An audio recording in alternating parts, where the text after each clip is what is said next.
Hello எரியோன், I am மர்னேஷ். இன்னைக்கு நம்ம எதை பற்றி பார்க்க போகிறோம் அப்படின்னா, இன்னைக்கு டைரக்ட் செல்லிங் நெட்வொர்க் மார்க்கெட்டிங் சொல்லிட்டு இன்னைக்கு ஒரு இண்டஸ்ட்ரி இருக்குது. அந்த இண்டஸ்ட்ரியில் எப்படி கமிஷனை ப்ராஃபிட்டை வந்து பார்த்தீங்கன்னா கொடுக்குறாங்க, எதை பேஸ் பண்ணி கொடுக்குறாங்க, எப்படி கொடுக்குறாங்கன்னு சொல்லிட்டு இந்த வீடியோவில் நான் உங்களுக்கு கிளாரிட்டியாக ஷேர் பண்ணுறேன். வாங்க வீடியோக்குள்ளே போகலாம். அப்போது ஃபஸ்ட்டு வந்து பார்த்தோன்னா, இன்றைக்கி எல்லாருமே இன்றைக்கி ஒரு பிஸ்னஸ்னாலே எதை வச்சு கமிஷன் பார்க்க முடியும் அப்படின்னா ஒரு ப்ராடக்டை வச்சு தான். அப்போ அந்த ப்ராடக்டை இன்றைக்கி மேனுஃபேக்சரிங் பண்ணுறவனும் பெரிய லெவலில் ப்ராஃபிட் பார்க்குறதில்ல, அதே ப்ராடக்டை சேல் பண்ணுறவனும் பெரிய லெவலில் ப்ராஃபிட் பார்க்குறதில்ல. இதில் யார் பெரிய லெவலில் ப்ராஃபிட் பார்க்குறாங்கன்னா, இந்த இன்டர்மீடியட்ஸ். இந்த வேர்ல்டுலே இன்டர்மீடியட் தான் பெரிய லெவலில் ப்ராஃபிட் பார்க்குறான்.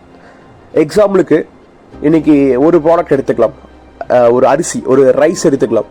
இன்றைக்கி 1 கிலோ அரிசியிலிருந்து எக்ஸாம்பிளுக்கு நம்ம கஸ்டமர் நம்ம ஒரு ரீட்டெயிலிங் ஷாப்பில் போய் வாங்கும்போது ஒரு மீடியம் குவாலிட்டி ஒரு 60 rupees வரும். அதே அரிசியை நம்ம விவசாயிட்டு போய் வாங்கும்போது 1 கிலோ வந்து பார்த்தோன்னா எவ்வளோ வரும்னா ஒரு 15 ரூபாந்து 20 ரூபா வரும். அப்ராக்சிமேட்டாக 20 ரூபான்னு வச்சுக்கலாம். அப்போ 20 ரூபாய்க்கு வந்து பார்த்தோன்னா கல்டிவேட் பண்ணுற ஒரு ரைஸ் அதை கஸ்டமர் கைக்கு ரீட்டெயிலிங் ஷாப்புக்கு வரும்போது வந்து பார்த்தீங்கன்னா 60 rupees மாறுது. அப்போ நடுவில் எவ்வளோ காணாமல் போகுது, மிஸ் ஆகுது, கமிஷன் அடிக்கிறாங்க அப்படின்னா ஒரு 40 rupees கமிஷன் அடிக்கிறாங்க. அப்போ 40 rupeesல என்ன இருக்குது நீங்கள் யோசிக்கலாம். இன்றைக்கி நல்லா யோசிச்சு பாருங்கள். இன்றைக்கி இந்தியாவில் வந்து பார்த்தோன்னா ஒரு 40 கோடி ஃபேமிலி இருக்குது. அப்போ 40 கோடி ஃபேமிலியும் ஒவ்வொரு ஃபேமிலியும் ஒரு நாளைக்கு கண்டிப்பாக 1 kg ரைஸ் யூஸ் பண்ணுவாங்க. அப்போது ஒரு ஃபேமிலிட்டிருந்து 40 ரூபா கமிஷன் அடிக்கிறாங்க அப்படின்னா 40 கோடி ஃபேமிலி 40 × 40 சொல்லி கால்குலேட்டர் அடித்து பார்த்தீங்க அப்படின்னா 1600 crores வரும். அப்போது ஒரு நாளைக்கு 1600 கோடி அரிசியிலிருந்து மட்டும் கமிஷன் அடிக்கிறானுங்க இன்டர்மீடியட்ஸ்.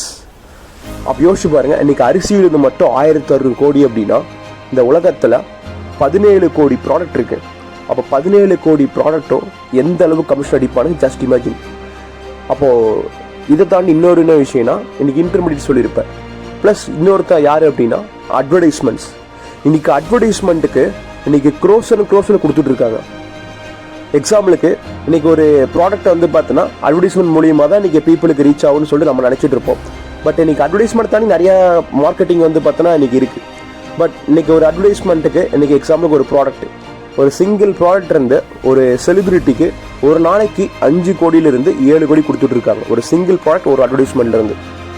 அப்போது யோசிச்சு பாருங்கள், ஒரு அட்வர்டைஸ்மெண்ட்டுக்கு 5 கோடி 7 கோடி கொடுக்க முடியுது அப்படின்னா அந்த செலிபிரிட்டி கொடுக்குற கேஷை அந்த ஒன் டே ஒரு 5 பேர்த்து டிவைட் பண்ணி கொடுத்தா அவங்க லைஃப் செட்டில் ஆகும். கரெக்டாக அந்த மாதிரி இன்றைக்கி ஒரு அட்வர்டைஸ்மெண்ட்டுக்கு கொடுக்குற காசையும் ஒரு இன்டர்மீடியட்டுக்கு கொடுக்குற காசையும் கட் பண்ணி ஒரு நார்மல் பீப்புளுக்கு ஒரு இன்கம், ஒரு ப்ராஃபிட்டை கமிஷனை ஷேர் பண்ணி கொடுத்த ஒரு இண்டஸ்ட்ரி தான்.